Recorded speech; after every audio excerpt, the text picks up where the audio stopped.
we need to put our money where our mouth is. We should think about making a community where we actually put into practice some of this stuff that we've been talking about, which is, you know, honesty. Can we actually live together peacefully, unarmed, without fighting and killing each other? I mean, is this actually, we have to prove that we're not just talk here. We have to experiment with a new way of living together, and in fact, it looks like the only way we're going to survive as a species is if we become more cooperative in a different way than, you know, this whole capitalism game of competition and stabbing each other in the back. That doesn't seem to be sustainable. So let's try something different. So we headed out this way. We had two places in mind, Minnesota and Tennessee. We thought Minnesota's too cold. Okay, we'll go to Tennessee. And we come across the country and we get a lot of news coverage. The hippies are looking for land. We hit Tennessee. Everybody's scared to death of us. You know, every time we're almost getting a piece of land, it falls through because the neighbors call the guy and say, don't sell to the hippies. But we got lucky, and we met someone, the daughter of a businessman in Nashville, says, you know what? I like you guys. I've got a piece of land down in Lewis County. It's not the land you're looking for, but go on down there and you can camp there and out of the limelight, because we were in a park in Nashville and we were the thing to do on the weekends for the gawkers. And so we came down to a 800-acre piece right over here, next door. And some guys looking for work came over and went to work for the guy that owned this land that we're sitting on, a 1,000-acre ranch, Carlos Smith. And Carlos says, yeah, I like you boys. You're looking for land, huh? He says, you know what? I'm trying to sell mine. $70 an acre. 1,000 acres. Boom. Next thing you know, we've got this place. We come on with our buses. So a lot of our energy, year one, year two, is survival, digging the outhouses, getting the first shower built, getting our first crops in the ground, and learning how to live out here in the woods, dealing with ticks and chiggers and snakes, and figuring out a diet, because we wanted to be vegetarians, but we hadn't learned how to be vegetarians, and so then we started learning about soybeans, and pretty soon we were making tofu and soy milk, and things were coming together. And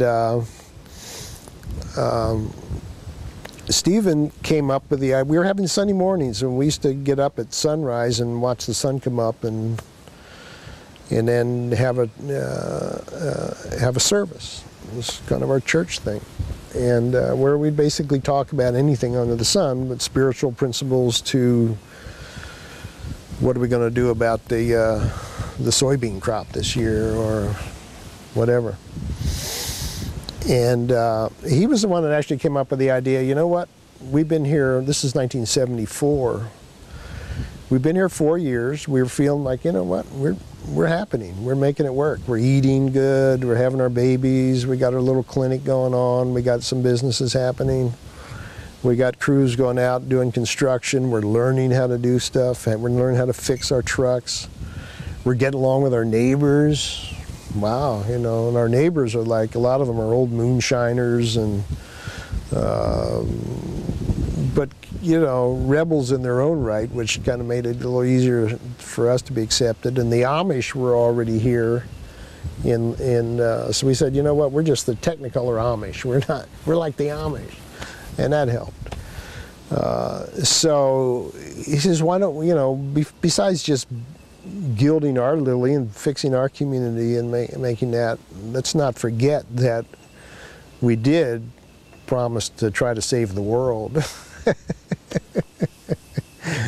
So let's have an organization. Okay, so the idea came up, we should extend ourselves beyond the boundaries of the farm. What are we going to do? Well, we'll call it Plenty. We'll go to the IRS and we'll get ourselves classified as a nonprofit. Now what? Well, what does a nonprofit charity do? All right, some of our neighbors are actually hungry. We're living in the poorest county in Tennessee. We knew that. There are neighborhoods in our local towns, Lawrenceburg, Mount Pleasant, where people are not doing well. They actually need food. We're farming now. We went whole hog farming, although we didn't have hogs. But we went big into farming, thinking that was how we were going to support ourselves.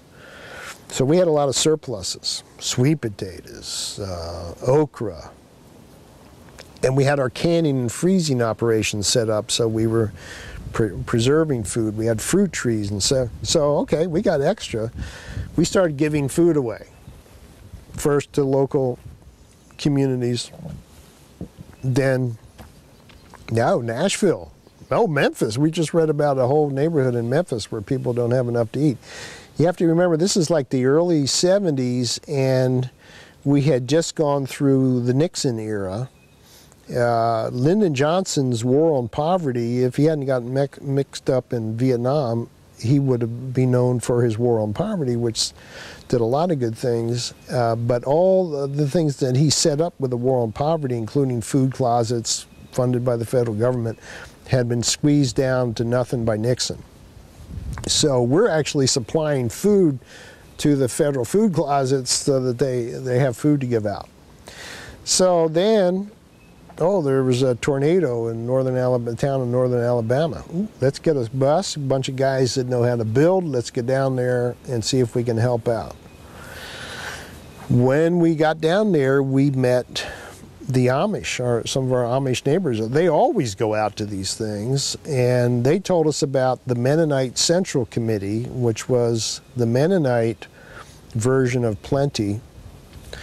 And we started learning from them that they had projects in Haiti, Honduras, and we started, Haiti, Honduras? Wow, So we're starting to get the idea that there's a lot of different things that we could be doing besides disaster relief and giving food away.